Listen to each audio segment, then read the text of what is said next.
चला चला अण्णा.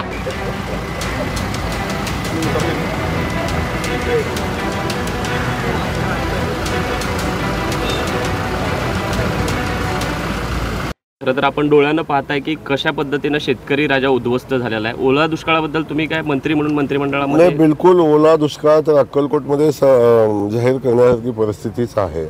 अक्कलकोटमध्ये दुष्काळ जाहीर करायला कुठली अडचणी नाही असं माझं मत आहे. शेवटी शासनाचे जे काही निकष आहेत त्या निमित्तानं ओल्या दुष्काळाचे त्या निकषावर चर्चा आता होईल. आता अजून पाऊस पडतोच आहे तर निर्णय घ्यायला थोडासा परिस्थिती बघून घेता येईल. कारण निर्णय घेत असताना एका तालुक्यापुरता घेऊन चालत नाही. तर महाराष्ट्रातल्या अशा ज्या ज्या ठिकाणी अतिवृष्टी पडलेली आहे, ज्या ज्या ठिकाणी ओला दुष्काळ जाहीर करण्याची आवश्यकता आहे त्या त्या ठिकाणचा सर्वे चालू आहे. काल बीडमध्ये प्रचंड मोठा पाऊस होता आपण बघतोय. काल अहिल्यानगर जिल्ह्यामध्ये खूप मोठा पाऊस झाला आणि आज सोलापूर जिल्ह्यामध्ये मी आता इथं पोचलो असताना मोहोळमधल्या काही लोकांचा मला फोन आला की त्या ठिकाणी नदीच्या पात्राचं पाणी बऱ्यापैकी शेतामध्ये घरामध्ये जाते. अशा पद्धतीची परिस्थिती या निमित्तानं आहे. त्यामुळे सगळ्या परिस्थितीवर आपण शासन बारकाईनं लक्ष देऊन आहे आणि आवश्यकता भासली तर ओला दुष्काळ पण जाहीर केला जाईल.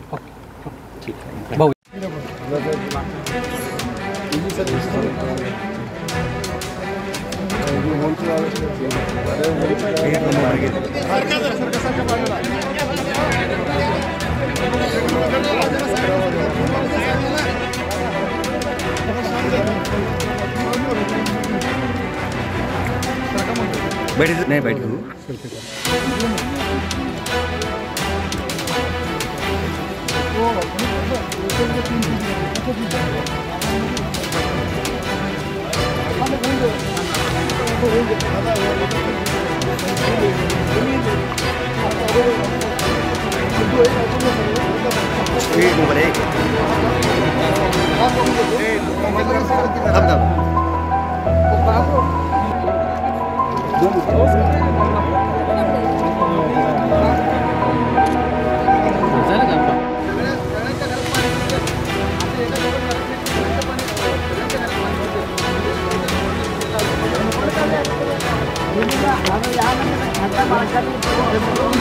पलीकडे कोणतं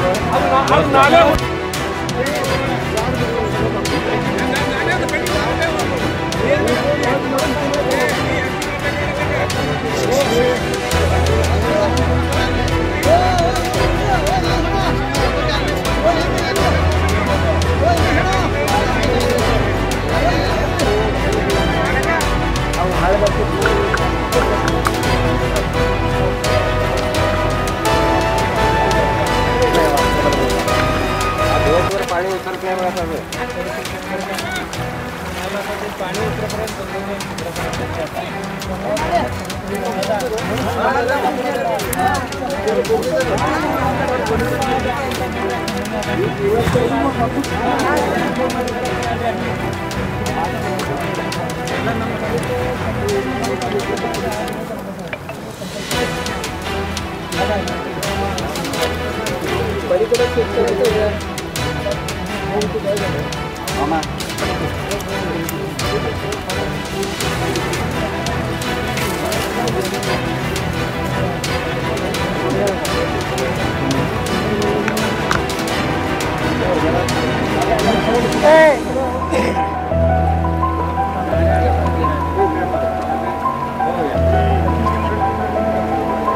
या की